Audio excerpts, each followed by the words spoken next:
96.3 Casino FM. Vive con vos. Muy buenas tardes. Muchísimas gracias por estar aquí hoy. Para mí es un gusto poder venir a conversar con ustedes en Paysandú. Y pues déjenme decirles que he tenido unos días espectaculares en Uruguay. Realmente son una nación muy hospitalaria, muy amigable, y no tengo palabras para describir el agradecimiento que tengo con todas las personas que he conocido y con las que he podido conversar, incluso personas que probablemente confrontan algunas de las ideas y conceptos que fueron propuestos en el discurso que yo di en Zaragoza. Sin embargo, creo que lo han hecho con bastante respeto y eso es de admirar, porque como siempre yo digo en Guatemala, creo que una sociedad que está dispuesta a intercambiar palabras, entonces ya no intercambia tantas balas. Y cuando estamos dispuestos a intercambiar ideas, cuando estamos dispuestos a dialogar, es más difícil que surja la intolerancia y que surja la necesidad de querernos matar los unos a los otros por pensar distinto, y eso es valiosísimo porque ese es el tejido social que todos necesitamos, y creo que de eso se trata, de que cada quien tenga el derecho de poder pensar lo que quiera. Lo que pongo esto, cuento un poquito de mí. Mi nombre es Gloria Álvarez, soy relacionista internacional, soy politóloga. Mi padre es cubano, nacido en La Habana, llegó a Guatemala con 13 años. Mi mamá es mitad guatemalteca y mitad húngara. Entonces se podría decir que el antisistema lo llevo en las venas, porque tanto de un lado como del otro mis familiares decidieron no dejarse rendir ni dejar su libertad caer ante el capricho de un dictador, porque al fin y al cabo pues la vida de uno es la vida de uno, y no tiene por qué alguien venir y decirte cómo vivirla o meterte en sistemas si tú no estás de acuerdo de poderlo hacer. Por azares del destino, pues por un lado y por el otro paran en un país como Guatemala. Yo nací en Guatemala, tuve la oportunidad por el trabajo de mi papá. Él trabajaba en una comercializadora, de vivir un año en Tegucigalpa, Honduras, y vivir 6 años en El Salvador, San Salvador, El Salvador, que son países cercanos a Centroamérica. Me fui a los 9 años de Guatemala, regresé a los 17, y obviamente cuando uno viene de una licuadora de genes y viene de tantas diferentes culturas, uno aprende que las diferencias por raza o por religión o por pensamiento son realmente irrelevantes, por decirlo así, que todos los seres humanos al fin y al cabo somos la misma cosa, del pellejo para abajo, y todos tenemos el mismo esqueleto. Y entonces empezás a ver también en países como el mío, como en Guatemala, donde hay tanta discriminación por parte al 65% de nuestra población que es indígena, esas cosas te empiezan a chocar. Por mis abuelos y por mi padre, yo me enteré desde muy joven de la situación en Cuba. Yo sabía lo que era una tarjeta de racionamiento. Mi abuelo era radioaficionado, se encargaba de sacar gente de Cuba, tratándole de buscar trabajo en México, en Costa Rica, etc. Entonces desde muy pequeña yo aprendí que las libertades que uno tiene no las tenía todo el mundo, y eso me empezó a chocar. Y uno empieza a preguntarse por qué hay pobreza, por qué hay injusticia, y qué puede hacer uno para poder solucionar esto. Y así fui creciendo. Al principio quería ser abogada, pero luego me di cuenta que las leyes no eran exactamente lo mío, porque había muchas con las que no estaba de acuerdo. Y en una feria de universidades tuve la oportunidad de conocer lo que era la carrera de Relaciones Internacionales y Ciencias Políticas. Cuando ingreso a la universidad, en segundo año, muchas gracias por la pizarra, en segundo año me ofrecen un trabajo en una radio que se llama Los 40 Principales, que creo que también existe en Chile y si no estoy mal en Argentina. Y ahí entonces empecé con el tema radial. La radio me permitió aprender a expresar mis ideas, a aprender a desenvolverme mientras seguía estudiando la carrera de Política y Relaciones Internacionales. Me gradué de las 2 licenciaturas, me voy fuera a especializarme en Desarrollo Internacional becada, para darme cuenta que la ayuda internacional tampoco era lo mío. Estaba muy desencantada con trabajos como el de Banco Mundial, el Fondo Monetario Internacional y todo esto, porque creo que eran macroproyectos que realmente al final no llegan a lo que uno quiere, ¿no? Entonces, cuando regresé a Guatemala, no quería trabajar en gobierno, porque obviamente trabajar en gobierno en mi país es mala palabra y está llena de corrupción. Tampoco quería trabajar para un organismo internacional, y me volvieron a dar la oportunidad de trabajar en radio, y entonces volví a la radio. Pero esta vez mi jefe me dijo: Si estudiaste política y estudiaste empoderamiento y estudiaste todas estas cosas, yo quiero que eso se refleje al aire, porque el joven en Guatemala es apático, las radios juveniles solo hablan de chismes de artistas y nadie les está dando un contenido serio. Entonces yo todavía le dije a mi jefe, ¿usted está seguro? Porque yo tengo así, mis ideas políticas son un poco radicales para este país que es un poco conservador. Y me dijo, sí. Entonces empecé a trabajar desde el año 2010 en un programa que se llamaba Mañanas de Gloria, era todas las mañanas, y empecé a empoderar jóvenes. Todas las herramientas de desarrollo internacional que yo había aprendido, las empecé a aplicar en la radio. Y empecé a hablarle a los jóvenes de que si no tenían dinero para poder estudiar o sus papás no los estaban apoyando, existía la posibilidad de una beca. Si no sabían inglés, podían utilizar el internet para aprender un curso. Y empecé a pasar toda la información que me fue posible. El rating del programa empezó a subir contra lo que muchos predecían, que el joven guatemalteco solo quería oír banalidades, y el programa comprobó que había gente que sí estaba dispuesta a tener un juicio crítico. Eso me permitió en las elecciones pasadas de mi país poder sentar por primera vez en una radio juvenil que tenía 30 años a candidatos políticos que se llegaron a sentar para hablar con la juventud. Tuve candidatos a alcaldes, tuve candidatos a presidentes desde una perspectiva pues enfocada a los jóvenes. Muchas gracias. República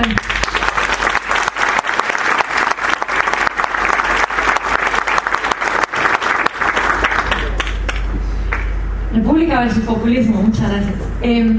Empiezo por un punto en común que todos en Latinoamérica tenemos, y es España. ¿Y por qué España? Porque siempre se nos dice que España nos dio los valores de un mundo occidental, ¿no? Y entonces el occidente es visto como ese menjurje entre las lecciones griegas, la implementación romana del derecho, mezclado con una tradición judeocristiana y con una cultura de valores que van desde libertad, individualismo, propiedad privada, ¿verdad?, Estado de Derecho, República. Pero es de preguntarnos, ¿será que España, cuando conquistó las nuevas tierras, nos exportó esto y nos implementó eso? Pues hay un autor que se llama José Ortega y Gasset, que es bien conocido por un libro que se llama El hombre masa, pero hay otro que se llama La España invertebrada. Y Ortega y Gasset lo que hace es regresar a la España de los siglos de la conformación y consolidación de los reinos de Castilla y Aragón, para darse cuenta que España no tenía nada de esto y que España no nos pudo dar lo que España no tenía.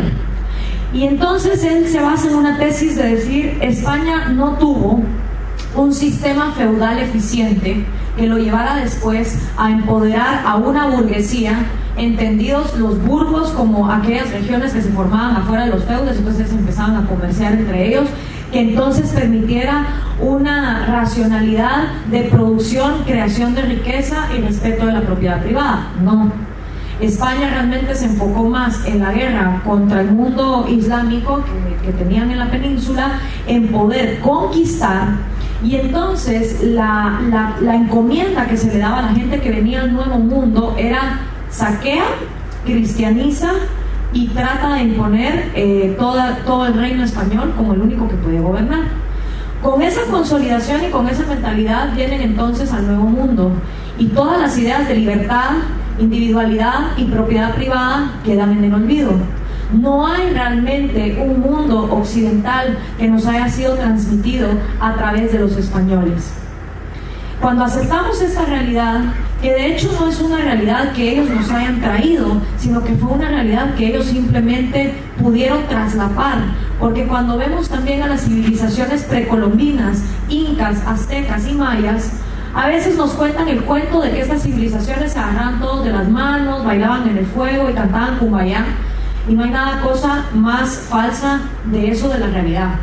Porque en estas civilizaciones existe prueba y evidencia de que se hacía todo lo posible por tener una sociedad estamental, donde los derechos eran diferentes para los nobles que para los esclavos y para los plebeyos. Entonces, si España no nos pudo dar lo que España nunca tuvo, ¿qué fue lo que nos dio? Pues hemos sabido, por ejemplo, que España obviamente nos trajo bastantes abusos económicos, políticos, sociales, culturales.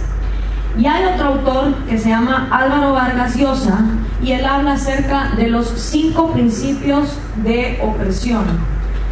Son 5 principios de opresión que él identifica desde la época precolombina hasta la actualidad latinoamericana. El primero es el corporativismo.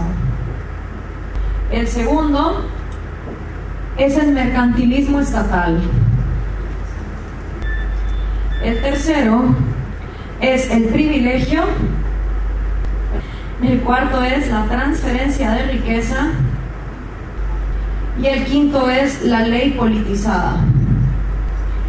Entonces la tesis de Álvaro es que durante todos los periodos de la historia de América Latina, desde la época precolombina hasta la época de la conquista y colonización, luego la independencia, luego los siglos del XVI al XIX y el famoso llamado siglo XX, el siglo del pueblo, estos 5 principios de opresión hicieron todo lo posible por seguir existiendo. Yo digo que son como Bruce Willis en aquella película Duros de Matar, porque han sobrevivido todo lo que han podido en la historia latinoamericana. ¿Y por qué estos 5 principios de opresión han sido tan básicos y tan dañinos? Primero, el corporativismo.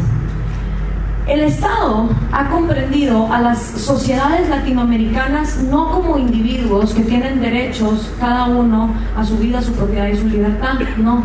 Aquí la concepción siempre ha sido de crear corporaciones o colectivos, y a través de los colectivos entonces los individuos empiezan a exigir sus derechos. Los grupos determinados por su función, obreros, alfareros, carpinteros, curas, nobles, plebeyos, etcétera, van buscando a través de la legislación el tener ciertos derechos que siempre buscan aplastar los derechos de los demás. ¿Qué logró el corporativismo? El corporativismo ha logrado que los derechos de propiedad privada en América Latina siempre fueran a discreción del que estaba gobernando. Por ejemplo, en Guatemala, los indígenas no tuvieron derecho a tener propiedad privada hasta entrado el siglo XX. Entonces, claro, si tú le prohíbes a una parte de la población el adquirir propiedad, tampoco puedes permitir que esas personas ahorren o que esas personas tengan capacidad de producción a futuro. Subida de impuestos constante, expropiaciones, porque también las hubo, y encomiendas. Y el sistema de encomiendas entendido como cuando en las fincas agarraban a las personas para trabajar, les pagaban en monedas que solo en la finca se podían intercambiar, y cuando iban a la tienda a fin de mes hasta le quedaban debiendo al dueño de la finca. Entonces, ¿cómo podemos permitir capacidad de ahorro? ¿Cómo podemos permitir riqueza si a la persona no se le deja, no se le da la libertad de poder hacer con el fruto de su trabajo lo que mejor le convenga? El corporativismo entonces también ha hecho que el Estado no piense en nosotros como individuos que merecen derechos, sino grupos colectivos a ver quién me da más. Lo siguiente ha sido el mercantilismo estatal, que es este segundo. Es muy común que en América Latina escuchemos que digan que la causa de todos nuestros males ha sido el férreo capitalismo neoliberal, saqueador de todo lo que hemos tenido. Capitalismo entendido en su pura originalidad, como fue concebido por autores como Adam Smith, y que viene siendo un proceso desde que existe la humanidad, el intercambio mercantil, realmente significa libre mercado o laissez-faire, ¿no? Libre. ¿Libre de qué? De proteccionismos, libre de monopolios, libre de aranceles, libre de que un gobierno te diga con este país sí puedes comerciar, con este país no puedes comerciar, si quieres importar este tipo de producto entonces vas a tener que pagar tantos aranceles. Libre de todo eso. Sin embargo, en América Latina yo no he encontrado ningún ejemplo que me haga pensar que hemos tenido libre mercado. De hecho, desde los tiempos de la colonia, era el Consejo de las Indias, ubicado en Sevilla, el que controlaba todo lo que salía de Latinoamérica y todo lo que entraba a Latinoamérica. Alemanes, ingleses, gitanos, judíos, africanos tenían prohibida la entrada a estas tierras. Entonces, aquí no hubo oportunidad de que el latinoamericano pudiera comerciar con alguien más que no fuera un criollo que le corriera sangre española por las venas. Entonces, cuando hablamos del libre mercado o cuando hablamos de que el capitalismo es el causante de todos nuestros males, realmente nos estamos refiriendo a un mercantilismo estatal Y mercantilismo viene de esa concepción de que el metal vale por el metal puro, no por la riqueza o la productividad que representa ese metal. Y es una concepción económica que viene desde estos siglos. Estatal, ¿por qué? Porque depende del Estado en decirte con quién sí y con quién no puedes comerciar. Vamos viendo: corporativismo, mercantilismo estatal. El siguiente es el privilegio. Privilegio viene de las palabras en latín privis, que significa privados, y legum, que significa leyes, o sea, leyes para los privados. Este concepto mató toda posibilidad de concebir las leyes como iguales y generales para todos los individuos por igual. Porque lo que este concepto sostiene es que los colectivos privados mejor organizados y mejor conectados al gobierno van a obtener un set de leyes que los benefician a ellos por encima de los demás.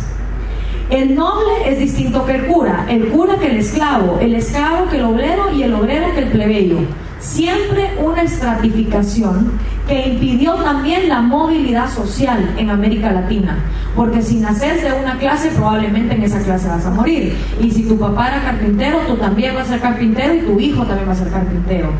Esto realmente dañó cualquier posibilidad de emprendimiento, como por ejemplo hubo en Estados Unidos cuando los inmigrantes llegaban y no importaba de qué color fueran o de dónde venían, lo importante era qué producían y cómo trabajaban la riqueza. Aquí obviamente pasamos al siguiente, que es la transferencia de riqueza. La concepción de crear riqueza desde cero aquí nunca fue implementada. Aquí lo que hubo fue transferencia del que trabaja desde abajo a través de las encomiendas y otros sistemas explotadores a pasar la riqueza para arriba, como algo que era un derecho divino o un derecho concedido por la colonia. Y por último, obviamente, la ley politizada, porque entonces ya la ley no se comprende ni se entiende como igualdad para todos, sino la ley se comprende como una extensión del mandatario mismo, y el mandatario mismo tiene toda la posibilidad de decir en su iluminada cabeza cómo van a funcionar las cosas. Hasta el siglo XIX también tenemos que recordar que solo el 1 o el 2% de las poblaciones en América Latina tenían derecho al voto. Entonces durante todo este tiempo el 1 o el 2% controlaba el destino del 98% restante. Y ese es el pasado del que nosotros venimos.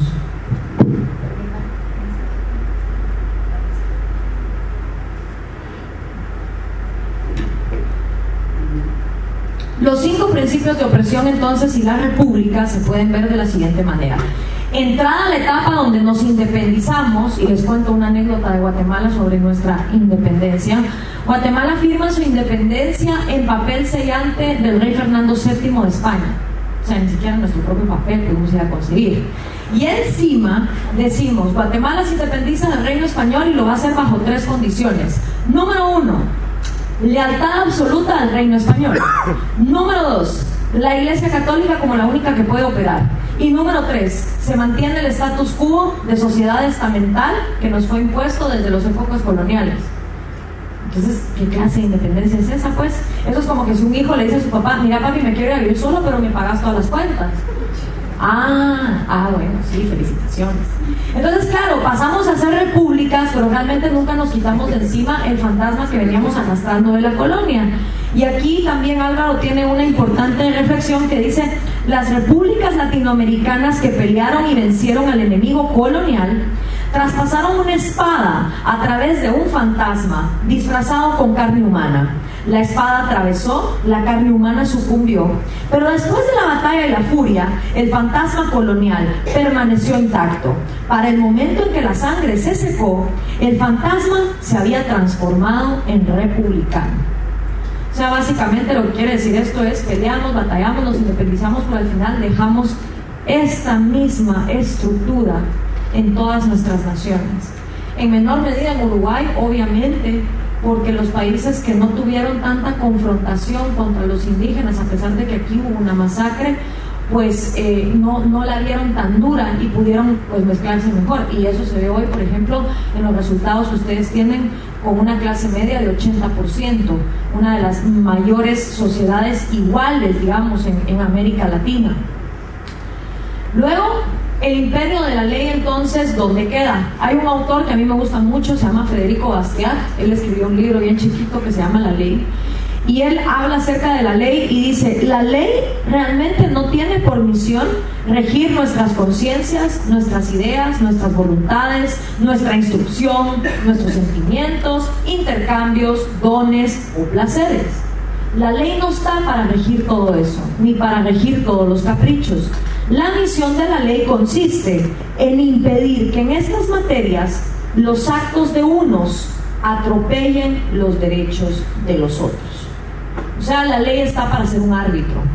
La ley está para que todos seamos iguales ante ella, no para que cada quien la agarre a su conveniencia y a través de ella pueda obtener necesidades disfrazadas de derecho. Otra de las frases de Bastiat dice: si la ley se ha pervertido bajo la influencia de dos fuerzas radicalmente diferentes, estas han sido el egoísmo falto de inteligencia y la falsa filantropía. ¿Y a qué me refiero con egoísmo falso de inteligencia? Mira, como seres humanos, genéticamente estamos diseñados para ser egoístas. Nos guste o no nos guste, es una realidad a la que tenemos que llegar en paz a simplemente aceptarla. Porque cuando no la hemos querido aceptar, nos ha ido fatal. Ahora, ¿a qué se refiere el egoísmo falto de inteligencia? Pues resulta que como seres humanos que buscamos nuestra supervivencia, necesitamos ser egoístas. Por la misma razón que cuando vamos en un avión y le dicen a la mamá: póngase usted la mascarilla primero para después podérsela poner a su hijo, porque si no usted se desmaya, el hijo también, y no sirvió de nada todo el asunto. Pues por esa misma razón, uno como individuo primero tiene que prepararse, primero tiene que pensar en uno, primero tiene que ver con qué mecanismos va a sostener su propia vida, para entonces después poder llegar a la sociedad y decir: bueno, sociedad, estoy listo, estoy preparado, estoy instruido, ¿en qué puedo servirte? Pero si uno primero no piensa en sí mismo, ¿qué puede darle a su sociedad? ¿Una juventud criminal? ¿Una juventud ignorante? ¿Una juventud que no quiere estudiar, que no quiere trabajar? Y así generación tras generación. Entonces es importante entender que el egoísmo es vital para que cada ente en la sociedad y para que cada individuo dentro de la sociedad pueda primero pensar en sí mismo para pensar en los demás. Ahora, cuídense, tengan mucho cuidado de los políticos que les dicen: yo no tengo intereses propios, yo pienso en el pueblo primero. Porque a menos que el tipo sea un marciano, les está mintiendo vilmente y en su cara. ¿Y por qué? Porque ningún ser humano puede quitarse la genética de encima. Ahora, ¿qué ha pasado? Hay humanos que les estorba la idea del egoísmo, no les gusta, y entonces piensan que los sistemas deben reprimir esa naturaleza en nosotros. Y entonces, ¿qué hacen? Empiezan a restringir libertades, porque piensan que restringiendo libertades nos van a erradicar el gen egoísta. Y estos intentos se han visto, por ejemplo, en la Unión Soviética, en Corea del Norte, en Cuba, en Venezuela, en sus casos más extremos, por decirlo así. Y han tenido resultados desastrosos, porque el primero que no ha podido quitarse el gen egoísta es el dictador que le dice a todo el mundo: aquí nadie va a pensar en sí mismo. Y entonces lo que para teniendo es una oligarquía o una rosca a la par de él, que sí siguen ejerciendo su egoísmo a costilla de quitarle las libertades a los demás. A eso se refiere Bastiat cuando dice el egoísmo falto de inteligencia. Porque el egoísmo falto de inteligencia pretende que una persona no acepte que así como yo tengo derecho a ser egoísta, todo el mundo tiene el mismo derecho de ser egoísta. Y así como yo tengo derecho a mi vida, libertad y propiedad, todo el mundo también tiene derecho a su vida, libertad y propiedad. Pues hay gente que no piensa eso. Hay gente que piensa que su vida vale más que la vida de los demás, y que sus derechos a propiedad valen más que los derechos a propiedad de los demás, y que sus libertades son más importantes que las de los demás. Entonces empiezan a relativizarse los derechos. Igualdad ante la ley, sí. Respeto a la vida, pero no la vida de todos, porque hay unos que merecen estar muertos. Y entonces, respeto de la propiedad privada, sí, pero no de la propiedad privada de todos, porque hay unos que tienen mucha propiedad, entonces hay que quitárselas. Y libertad, sí, pero no libertad de expresión para todos, porque hay unos que hablan unas cosas que a mí no me gustan. Entonces empiezan a relativizar derechos. Y claro, nunca nos mandan la lista de los ciudadanos que sí tienen derechos y de los ciudadanos que no tienen derechos, sino simplemente nos hablan del pueblo y el antipueblo, de la casta y los nobles y todas estas divisiones que cada quien al final decide en dónde se ubica. Pero el dictador nunca manda una lista, digamos, diciendo, bueno, a partir de ahora todos los que están de aquí para acá sí tienen derechos, todos los que están de aquí para acá no merecen los suyos y tienen que hacer todo lo posible para que los de ellos sí se cumplan. Y como nunca nos mandan esa lista delimitada, vivimos teniendo dictadores que repiten los mismos discursos y que nos siguen enfrentando como sociedad para que todos nos odiemos, y a la larga los únicos que se benefician son ellos. Otra de las frases que dice Bastiat, y esto es Francia en 1850, pero yo se las leo para que pues ustedes me digan si les suenan las campanas. El gobierno voluntariamente se responsabilizó de todos los sufrimientos de la nación. El remedio que nos proponen es ampliar hasta el infinito el dominio de la ley. Pero si el gobierno, responsable de todo, no consigue elevar todos los salarios, socorrer a todos los necesitados, indemnizar a todos los trabajadores, o dotar de herramientas a todos los obreros, otorgar créditos gratuitos, dar todo lo que le pidan a los artesanos, si el gobierno se arroga la misión de salvar a todo el mundo y no lo logra, el pueblo inevitablemente desembocará en una revolución por el descontento. Por eso, la mejor manera de evitar revoluciones es evitar que el Estado se responsabilice de todos los sufrimientos de una nación. ¿Cuántos estados en Latinoamérica ahorita no se arrogan todos los sufrimientos de una nación? Muchísimos. Entonces, por un lado, obviamente, tenemos los tres derechos de vida, libertad y propiedad. Y aquí voy a borrar porque necesito escribir otra cosa. Y la república, como yo cuento en el discurso, fue realmente una invención a la que se llegó por la filosofía de gente como Sócrates y como Aristóteles, que empezaron a ver en la democracia serios problemas.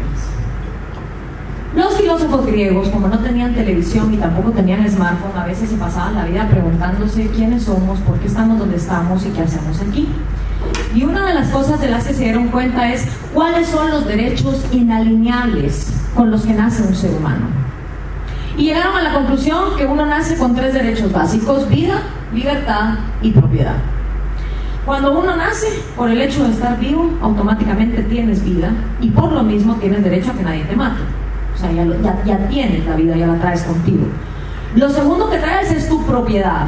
Obviamente cuando naces desnudo, pero tu primera propiedad es tu cuerpo, y tienes derecho a que nadie te lo viole, a que nadie te lo lastime y a que nadie le haga ningún daño.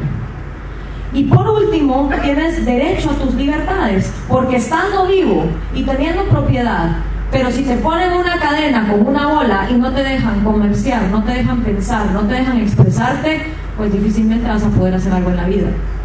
Entonces los griegos vieron que estos tres derechos pueden existir en cada uno de nosotros sin que afecten a otra persona.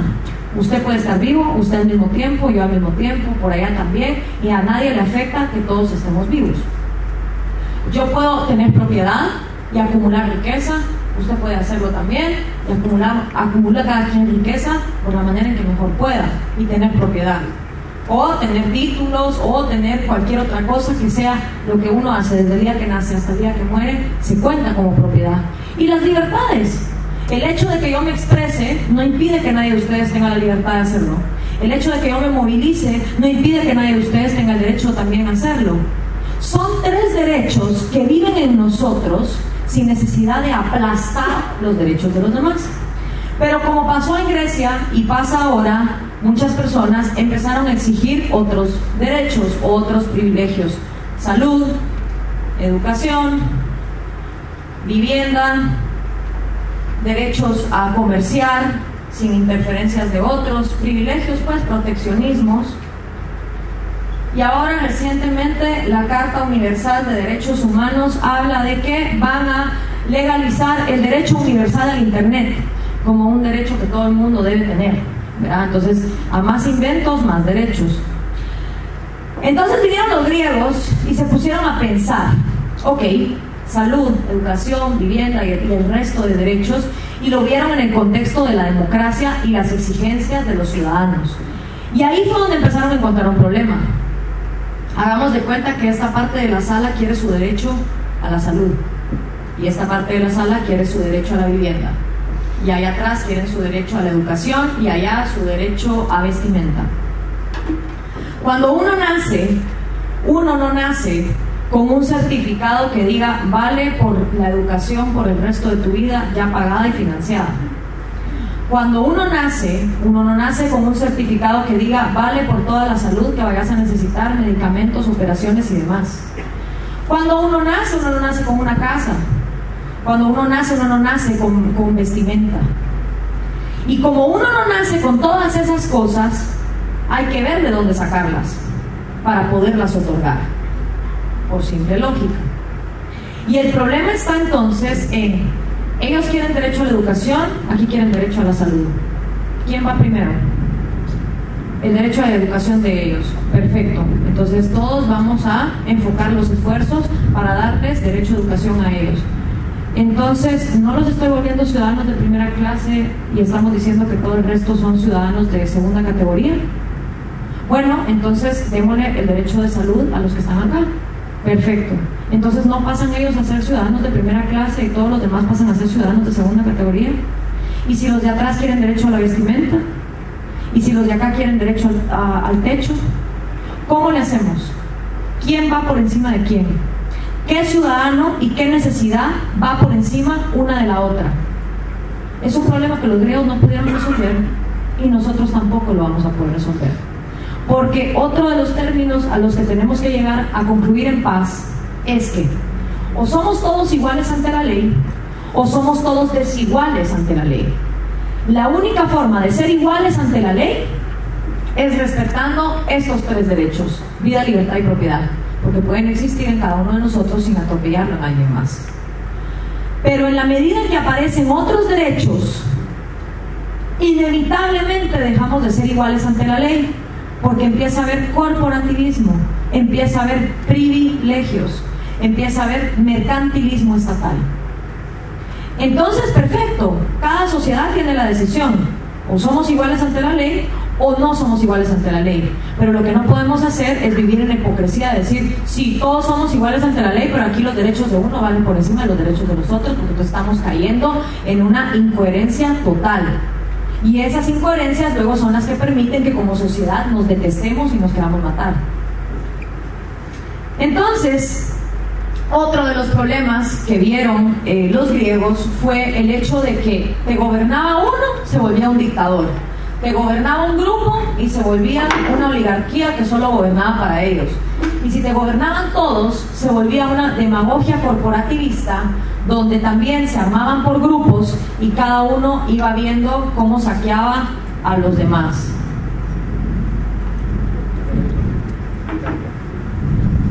Muchas gracias.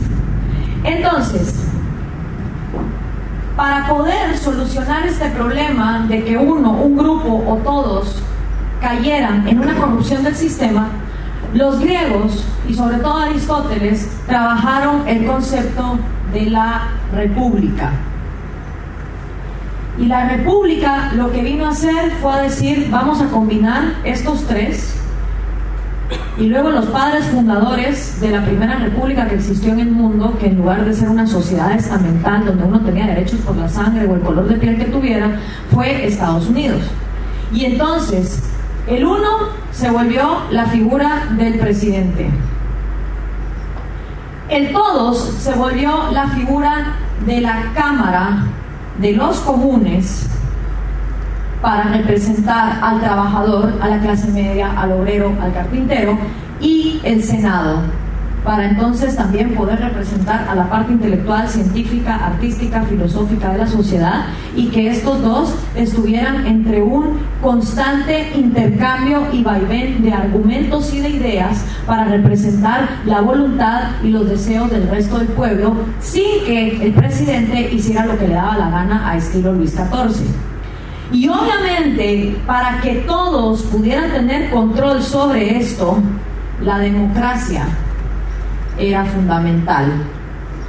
Y la democracia no solo entendía como sufragio universal, sino como la constante vigilancia que uno debe de tener. La democracia es el teléfono a través del cual el gobernado le dice al gobernante: eso que estás haciendo no me parece.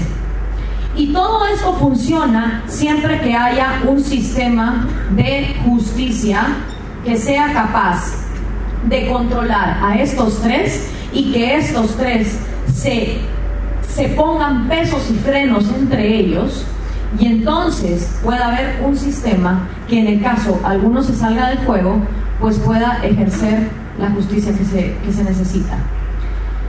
Así fue como entonces la República llegó a la conclusión de que para que todo esto funcionara se necesitaba otra palabra, que es la meritocracia.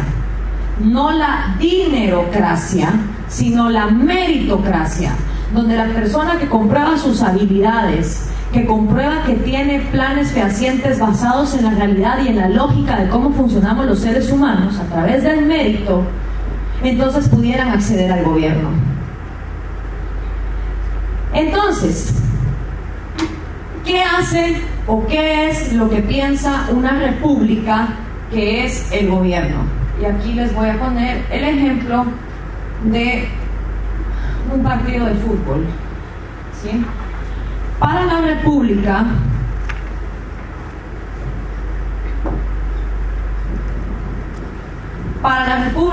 el gobierno es un árbitro, ¿sí? Y aquí están adentro los jugadores, cada uno ejerciendo sus tres derechos, jugando a la vida, y cada uno está ejerciendo su derecho a la propiedad, a la libertad y a su vida, jugando a la pelota. Y el árbitro está viendo y está vigilando.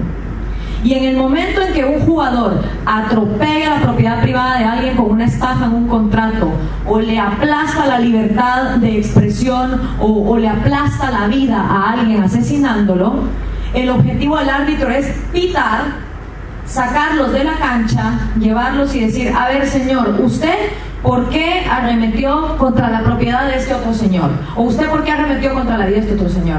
Cada uno da sus partes, se hace un juicio, se castiga al culpable, se da debido resarcimiento a la víctima, y el árbitro regresa para seguir viendo cómo el juego continúa.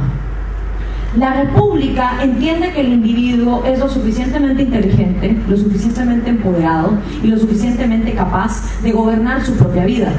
Pero la república también entiende que no somos santos, somos humanos, y a veces tenemos egoístas irracionales que creen que sus derechos valen por encima del de los demás, y por eso es necesario que el árbitro esté ahí para ejercer justicia cuando esto sucede.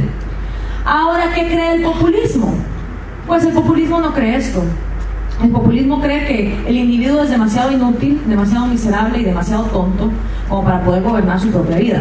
Y entonces, lo que viene haciendo el populismo no solo es el árbitro, es el portero, es el delantero, es el defensa, es el dueño de la cancha, el público que está en el estadio, y al final abarca todo. Para el populismo, el gobierno está metido en todo. ¿Y cómo lo hace? ¿Cómo pasa el gobierno de ser árbitro a volverse el dueño de todo? Pues con el manual que sigue el populista. El manual del populista empieza con hacer que la sociedad se deteste. Porque si la sociedad se odia y se detesta, ya no va a querer colaborar entre sí.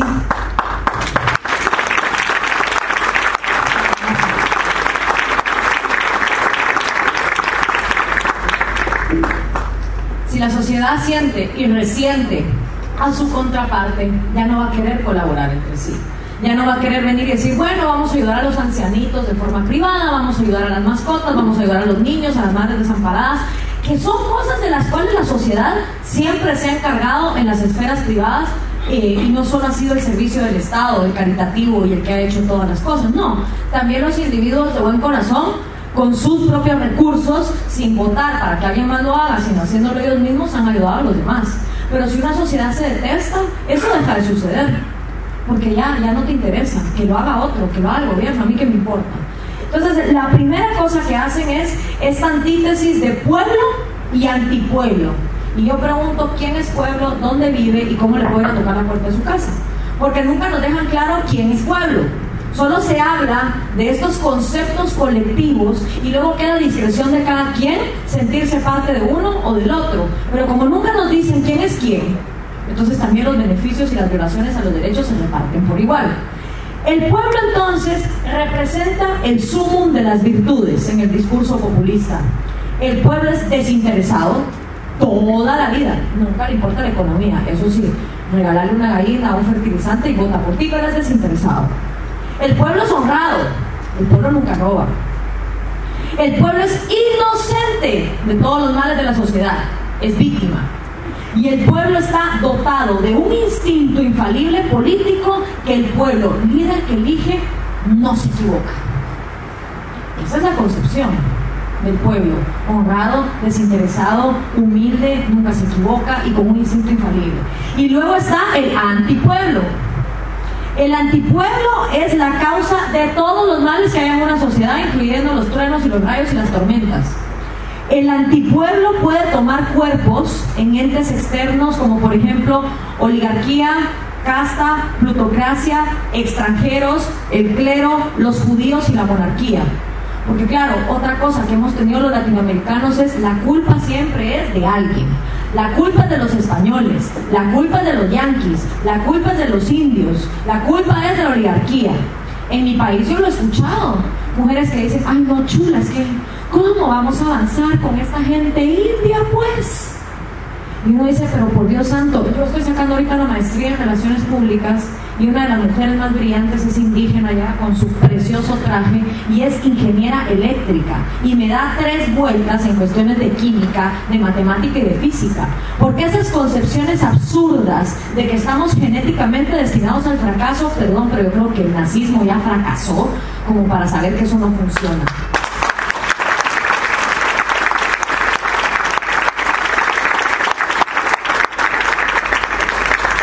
Entonces nos meten las ideas que nos tenemos que odiar por genética, nos tenemos que odiar por el dinero que tenemos en el bolsillo, por nuestro color de pelo, por nuestros antepasados, por cualquier cosa. Cualquier excusa es buena para hacer que la sociedad se meta y se enfrasque en estos conceptos de pueblo y antipueblo. Eso es lo primero. Entonces, ¿qué pasa después de que el populista logra que la sociedad se deteste? ¿Cuál es el manual? Pues primero eso, el odio. Lo segundo que pasa es eliminar del legislativo cualquier oposición. El legislativo sin oposición. Porque claro, así es como pasamos de árbitro a que el populista se vuelva dueño de la cancha completa. Y el primer paso es, no puedo tener diputados que cada vez que el Ejecutivo quiera hacer algo, me metan freno, porque así no va a funcionar la cosa. Entonces empiezan las llamadas, empieza la compra de diputados, empiezan las extorsiones, las amenazas, asesinatos en muchos casos de los legisladores que no se quieren pasar al otro lado, y hacer todo lo posible para convencer al pueblo de que necesitan esa mayoría legislativa para poder operar. Lo siguiente obviamente es el sistema de justicia y los jueces. Si tenés un legislativo que ya está con vos, el siguiente paso es no tener jueces que te estén molestando con cada caso de corrupción, porque todo va a estar muy difícil la cosa. Entonces también empieza la compra de jueces, empieza a haber manipulación de magistrados, empieza a haber lo que se llama en inglés rent seeking, ¿no? Empezar a cambiar favores unos por otros. Y así entonces ya tenés un sistema de justicia que te garantiza que cualquier cosa que hagamos dentro del gobierno no va a ser castigada. Lo siguiente es empezar a ver reformas constitucionales. Porque claro, si la Carta Magna tiene límites republicanos que dicen que el gobierno debe ser un árbitro y yo quiero ser el dueño del estadio, voy a tener que reformar la Constitución. Y las reformas incluyen coerción de la libertad de expresión, coerción de la libertad de prensa, ya no podés tener divisas extranjeras, ya no podés viajar al extranjero cuando te dé la gana, ya no podés comercializar los productos que te dé la gana ni con los países que te dé la gana. Así empiezan entonces las reformas constitucionales. Luego, obviamente, se empiezan a poner límites a la propiedad privada, empiezan las expropiaciones y por último, ya cuando no tienen libertad de prensa, libertad de expresión, libertad de comercio, está copado el legislativo sin oposición, los jueces no hacen nada por la justicia, la Constitución ya está reformada, el ciudadano se para en medio del estadio, se queda viendo y dice: ¿a qué hora vine yo a parar aquí? Y es como la ranita, poquito a poco va subiendo, va subiendo, va subiendo. Este manual yo los invito a que agarren cualquier país de Latinoamérica en este momento y vayan viendo su cronología de hace un tiempo para acá, para identificar en qué etapa está cada uno y cuáles han sido los procesos que se han llevado a cabo en cada país. Lo que el populista busca es suprimir, en beneficio propio, la tensión entre el liderazgo político y la voluntad popular. Y nada mejor para lograrlo que establecer un vínculo directo con el pueblo, por encima, al margen o en contra de las instituciones, libertades y leyes. A mí las instituciones, ¿qué me importan? Yo estoy aquí por el pueblo, dice todo el mundo. A mí las leyes me las paso por el arco del triunfo. Aquí lo importante es la necesidad del pueblo. Sí, dice todo el mundo. Claro, como todo el mundo se cree pueblo, cree que a ellos no les va a tocar. Y entonces lo que uno se pregunta es: ¿y entonces quién se cree el antipueblo? ¿Verdad? Porque ¿quién va a decir: sí, yo soy antipueblo, por favor quítenme mis derechos? Pues no, nadie dice eso. Todo el mundo se cree que a ellos también les va a caer una parte de la recompensa. Y entendamos una cosa, o sea, podemos culpar a las poblaciones que caen ante el populismo viendo el pasado que hemos visto, los 5 principios de opresión. Podemos realmente culpar a la gente que le llevan un fertilizante, le llevan una gallina, le llevan una bolsa con comida y dicen: pues sí. Porque ¿saben cuál es la lógica de esa gente? Nuevamente, todos somos egoístas racionales, seamos políticos o seamos gente que está necesitada de una situación económica muy severa. O sea, todos al final somos egoístas por igual. Y la lógica de esta gente es: pues vamos a ver, el gobierno igual roba. Mi juicio aquel que le tenía puesto al papá de mis hijos para que me pagara pensión está parado desde hace 5 años. Mi hijo que está metido en la cárcel por causas injustas no lo puedo sacar porque el abogado siempre me está pidiendo más dinero y yo no tengo.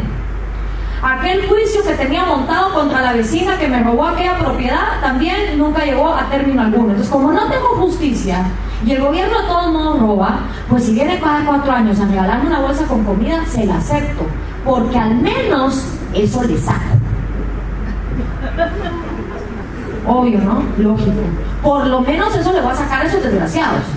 Una mi bolsita de comida, una mi lámina para mi casa, ya que no me dan justicia, igual se lo roban todo, pues por lo menos eso le saco. Y entonces nos satisfacemos de un sentido falso de justicia y de venganza, donde creemos que pilas somos nosotros, como decimos en Guatemala, ¿va? ¿Qué pilas yo porque estoy aceptando la bolsa? Ve qué inteligente. Y cada 4 años la misma historia, ¿va? Pero es lógico, porque son poblaciones necesitadas de justicia, justicia histórica, justicia actual. Y lo que no hemos entendido es que no nos funcionó durante siglos la transferencia de riqueza de los que trabajaban abajo para ir para arriba.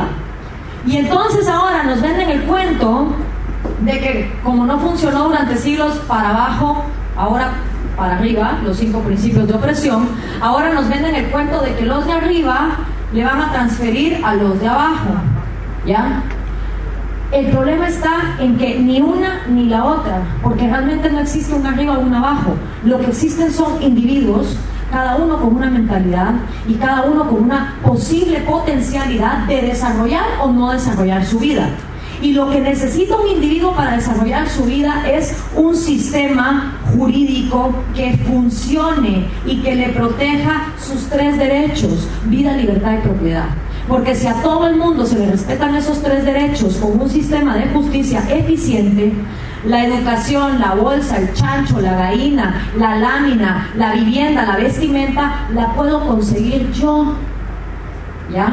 Y entonces el ciudadano se vuelve un jugador de fútbol en esa cancha con ese árbitro, así como los de ustedes, así como Diego Forlán, bien potro, como decimos nosotros, y se para el ciudadano enfrente del árbitro y le dice al gobierno: ¿sabes qué, gobierno?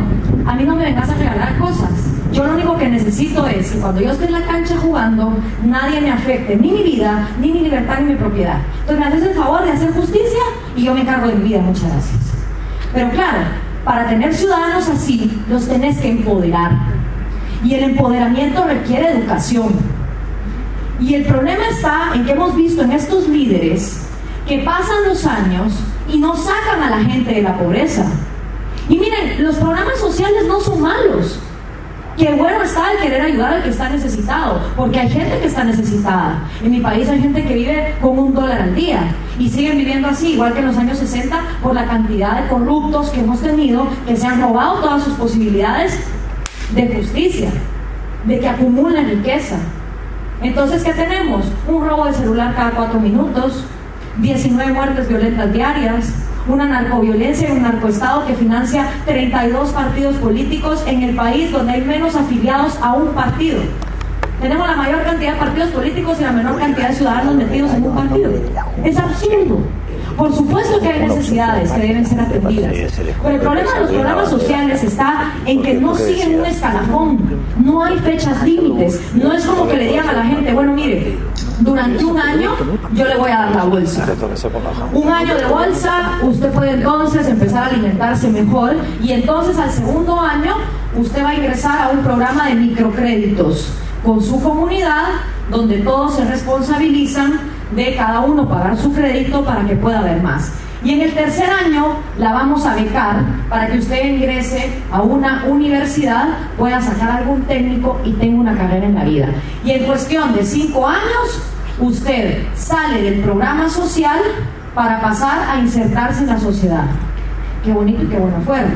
Pero yo por lo menos lo que miro en mi país es que a la misma población que hace 4 años le dieron la bolsa, le siguen dando la bolsa y entonces van a seguir dando la bolsa. Y no la sacan de ahí. Y entonces a la única conclusión que he llegado, que es la frase que compartí en el discurso y que es originaria de Mariano Grondona, es que el populismo ama tanto a los pobres que los multiplica, porque los necesita.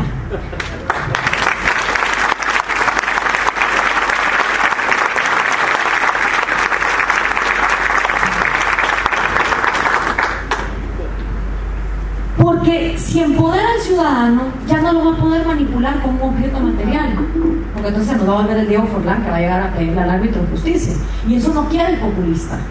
Y tengo mis razones de pensar por qué no lo quiere, y son las siguientes: el círculo del victimismo que fomenta el populismo.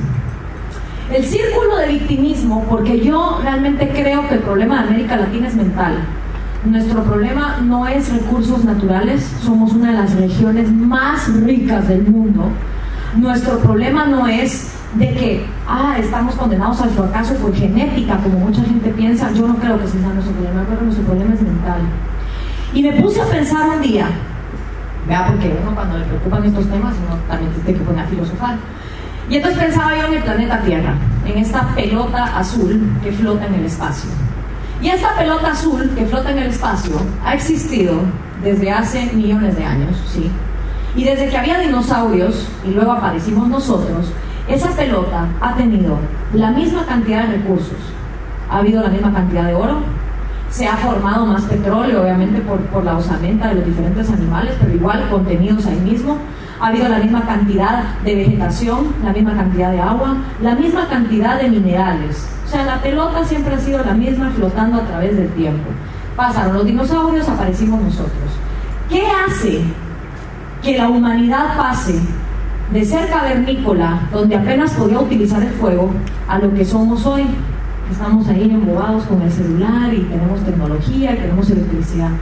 ¿Qué ha hecho que pasemos de una esperanza de vida de 18 años en los tiempos cavernícolas a una esperanza de vida de 88, casi 90 años en los países más desarrollados?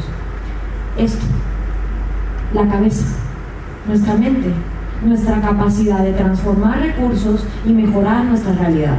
Y empeorarla también, porque el ser humano, como decía Carl Sagan, es capaz de los sueños más maravillosos y de las pesadillas más tétricas. todo depende de la mentalidad que tenga. Y es esa mentalidad la que nos lleva o a desarrollarnos y exponenciarnos en la vida, o a hacer completamente lo contrario y canibalizarnos los unos contra los otros.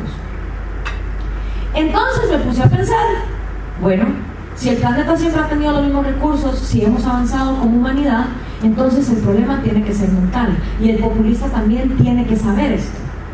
Y tiene que saber que si el problema es mental, esto tiene que empezar por algún lado.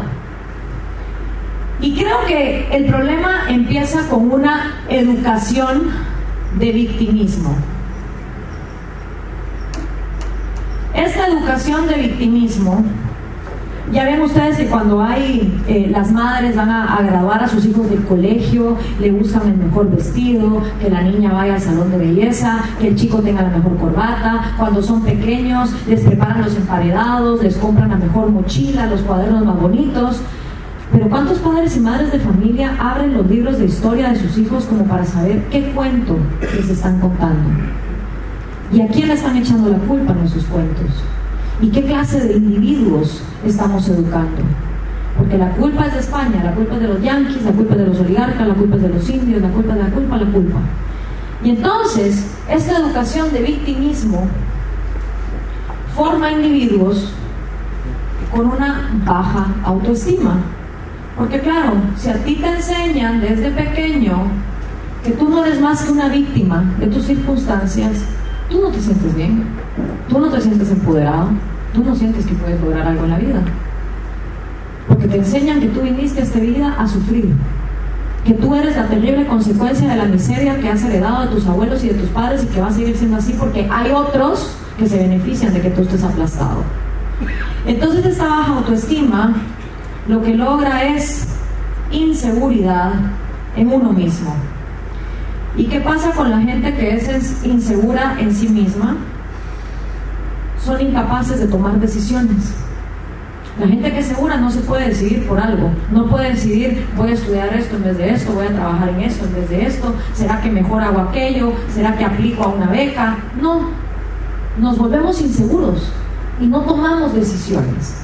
Y la gente que no toma decisiones le tiene pánico, pero pánico al riesgo. No queremos arriesgar, queremos todo garantizado de antemano. Ah, me vas a pedir que me atreva, sí, pero decime que toda la batalla ganada, porque si no, como me dijo a mí un chavo ahorita, ¿y vos qué pretendés hacer con todo esto de los videos y de las conferencias? ¿Tú crees que realmente vas a lograr algo? Y le dije, no lo sé, yo no tengo una bola de cristal, ¿la tenés tú? No lo creo, ¿ah? Pero estoy tratando de hacer todo lo posible, de poner todo mi esfuerzo para que si hubo 1.300.000 personas que compartieran mis ideas, por lo menos tratar de hacer algo. Puede que surja, puede que no, no lo sé, pero lo voy a intentar. Pero para eso, todo empieza por acá. Entonces, ¿qué pasa con la gente que le tiene pánico al riesgo? No quiere arriesgar de su bolsa. Ajá, ¿cómo así?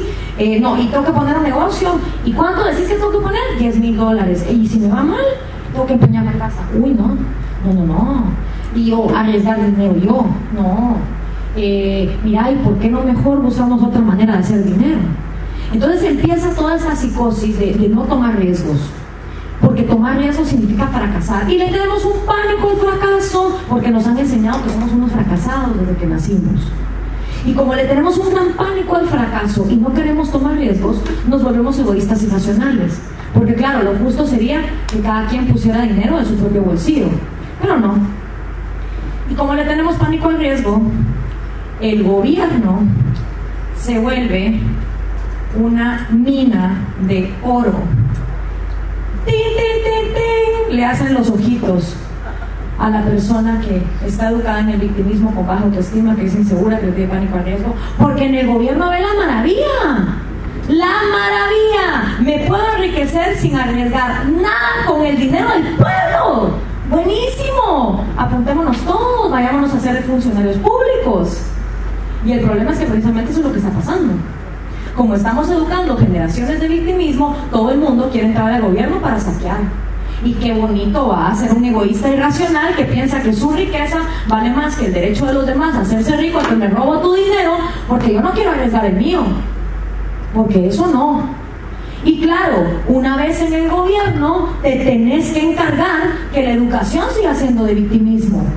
Y entonces manejas en el Ministerio Público la historia que te da la gana, contás las cosas como te da la gana, como pasa en Cuba, que los libros de primero primaria me los pasaron por PDF, y entonces uno abre, ¿no?, el libro para enseñar a los niños a leer.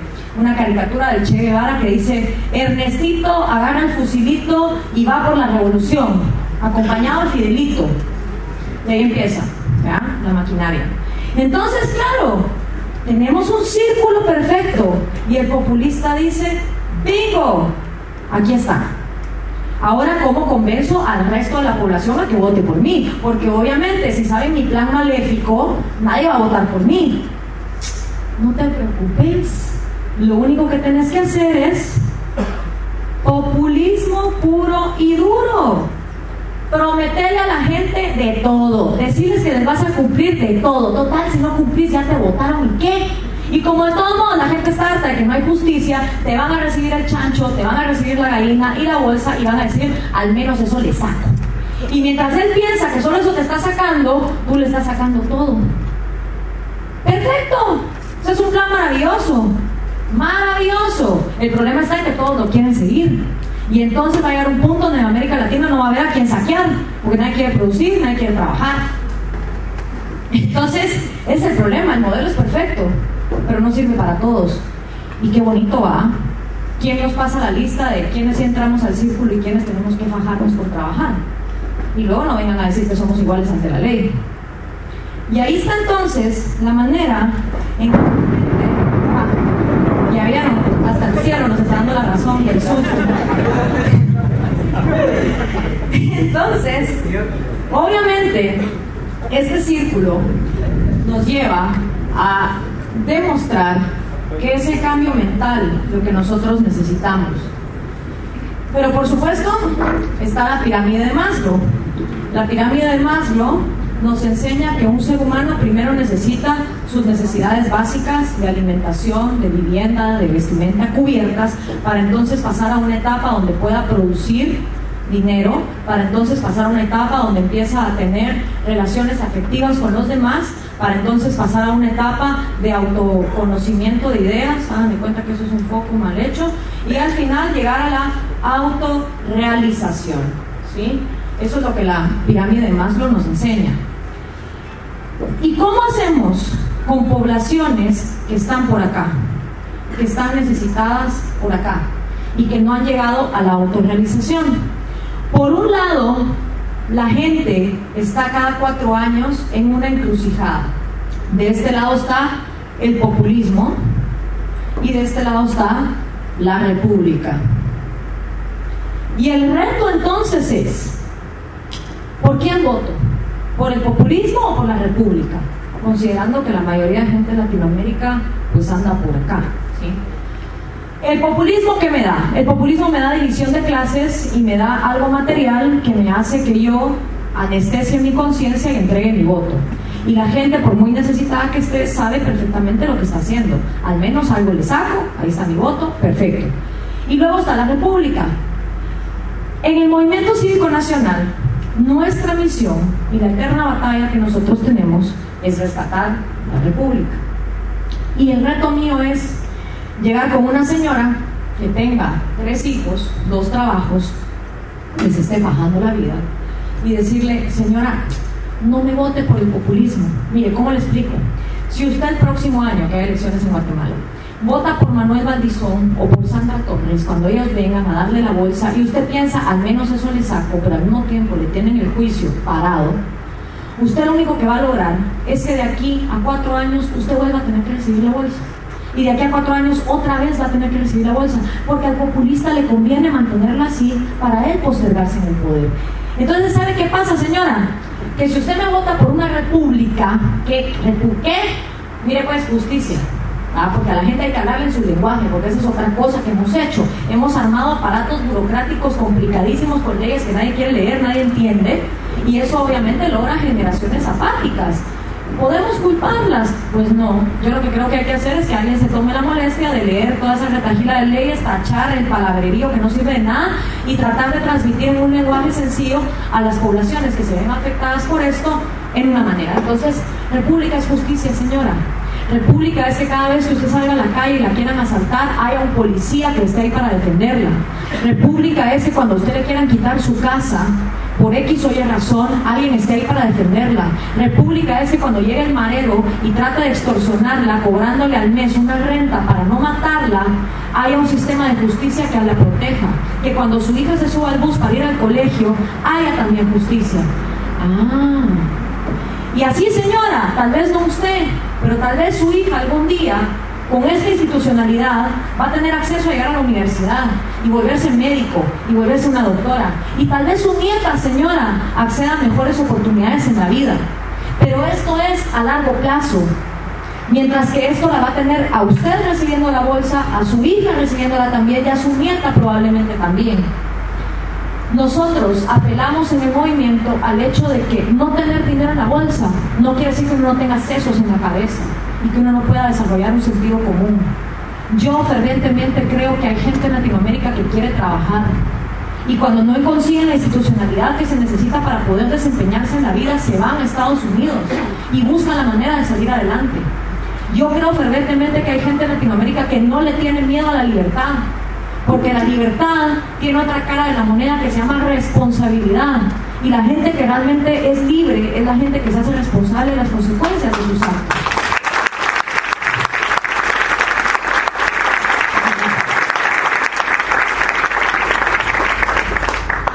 Entonces creo fervientemente que hay mucha gente que no le tiene miedo a eso y que prefiere un gobierno que se comporte como árbitro y que lo deje en paz manejando su propia vida, que un gobierno que lo manipule y le meta el palabrerío que no lo lleva absolutamente a nada. Entonces, en el movimiento nosotros hacemos dos cosas para rescatar la república: talleres y charlas como estas, donde empoderamos a la ciudadanía de Guatemala, y tenemos un proyecto que se llama La Cantera, el primer proyecto político en mi país que está tratando de hacer políticos formados que realmente sean por meritocracia y no por dinerocracia, que lleguen al gobierno. Y La Cantera lo que busca es potenciar líderes. Cualquier guatemalteco puede ingresar al proceso. Lo primero que hace es pasar su hoja de vida para saber quién es, de dónde viene, qué estudios tiene. Lo segundo es ingresa a una entrevista política. En esta entrevista política se trata de conocer qué tantos conocimientos sobre gobierno y ciencia política tiene la persona para evaluar en qué etapa está. Lo siguiente es, pasan un polígrafo. En este polígrafo se preguntan pues casos de corrupción, en qué se ha visto involucrada la persona, etcétera, etcétera, para poder manejar un perfil de honestidad. Estamos buscando políticos honestos, pues mínimo empecemos por ahí. Lo siguiente es que entregan cuentas bancarias, enseñan cuáles son sus casas, sus bienes, sus saberes, y también entregan antecedentes policíacos y judiciales para saber si la persona ha sido enjuiciada, encarcelada, etcétera. Y aparte, es más fácil detectar cuando un político roba si de antemano esa persona te dice esto es lo que yo soy y esto es lo que yo tengo. Entonces cuando ya empiezan a aparecer los yates, las fincas, las haciendas, las casas en la playa, pues es más fácil venir y decirle ¿y eso de dónde salió?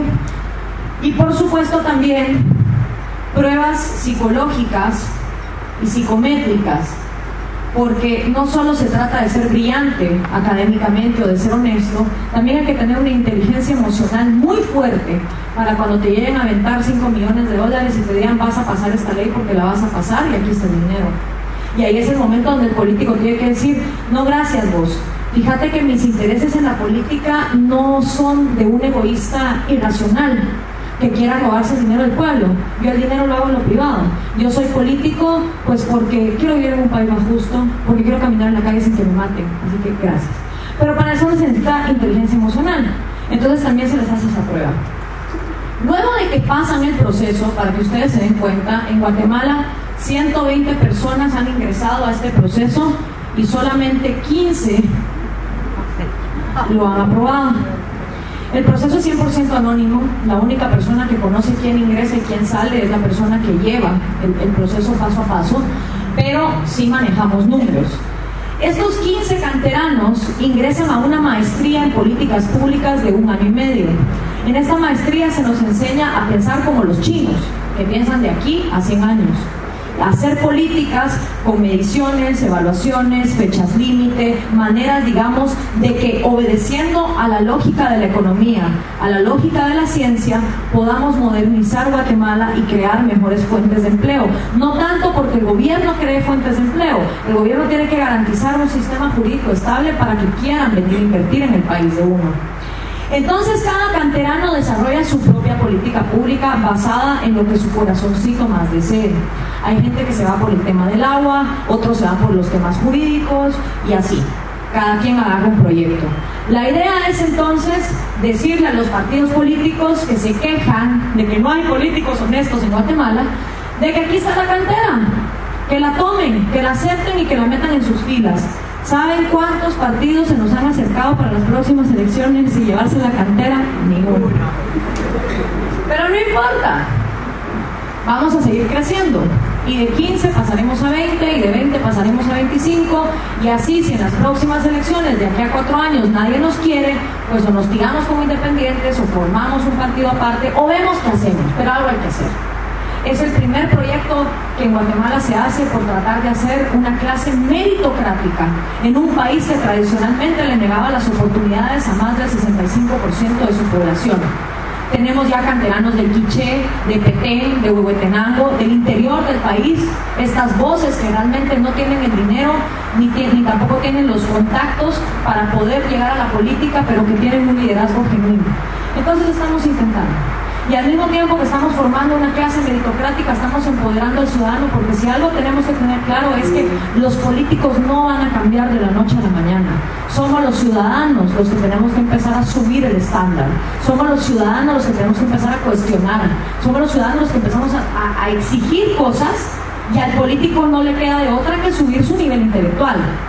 Pero si nosotros como ciudadanos nos conformamos con la gallina, porque de todos modos, aunque sea eso de saco, pues entonces los políticos van a seguir igual.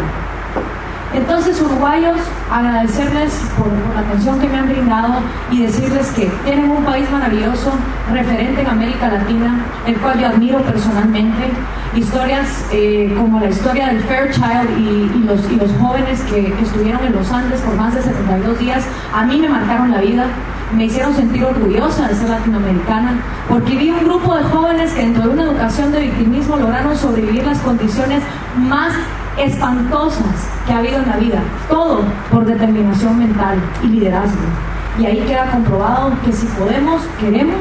Así que los invito a todos ustedes a cuestionar, a leer, a informarse y a acordarse que mientras cada uno tengamos nuestra propia cabeza, somos libres de tomar la decisión que nosotros queramos. Muchísimas gracias.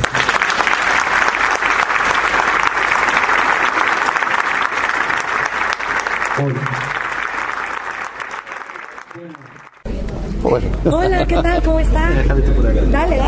Un poco de la ley, sobre todo en la parte que habla de hacer un fondo para los medios de comunicación y empezar a cobrar un impuesto nuevo a los diferentes medios. No llegué a la parte en que pudiera verse amenazada la libertad de expresión, pero me parece un poco incongruente que escuché de este mismo gobierno decir que la mejor ley de comunicaciones es la que no existe y ahora estén pasando una. La que tendría que tirar la papelera. Sí, totalmente. ¿Qué pensás de la ley del cannabis?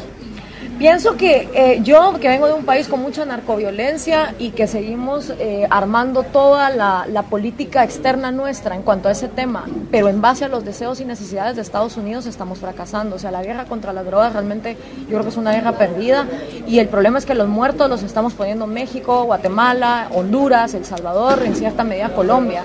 No podemos pretender legislar como que fuéramos países consumidores, que es lo que Estados Unidos pretende, cuando nosotros somos países productores y que vivimos la violencia. Entonces yo personalmente apoyo la legalización de las drogas, pero no estoy de acuerdo con apoyar un monopolio estatal que solo él controle la comercialización de las drogas, porque en esencia no apoyo los monopolios estatales ni los privados tampoco. ¿Crees que de alguna manera entre la pobreza y la riqueza es una lucha de diferencia frente al poder, a la república y al populismo? Totalmente, o sea, el acceso a los recursos es el tema vital y central y aceptar conceptos básicos como por ejemplo el egoísmo racional y que vivimos en un mundo escaso son cosas que tenemos que aceptar y también tenemos que recorrer la historia de la humanidad para darnos cuenta que en los momentos en que hemos tratado de coartar la libertad nos ha ido muy mal, que lo mejor es que comerciemos todos pacíficamente, pero claro, eso implica que todo el mundo quiera ser libre y responsable de competir y no todo el mundo quiere eso, a veces buscamos protección. Sabe que es muy difícil, ¿no?, enfrentar el poder, que es el gobierno, en definitiva, con el pueblo. Sí, es difícil, pero es necesario. ¿Crees que lo que nos pasa en Latinoamérica es parte de pergeñado en el Foro de San Pablo? Sí, el Foro de Sao Paulo tiene muchas de las ideas y digamos los mecanismos que llevan a los gobiernos a comprometerse con una economía social de mercado y bajo este pretexto, digamos, entonces el desmantelar cierta institucionalidad o el coercionar ciertas leyes. Hay partes del foro que incluso hablan de que la seguridad viene por encima de la libertad, pero en la práctica lo que pasa es que la gente que cambia su libertad por seguridad al final se queda sin ninguna de las dos. Bien, gracias. Muchas gracias a ustedes. 96.3 Casino FM. Vive con vos.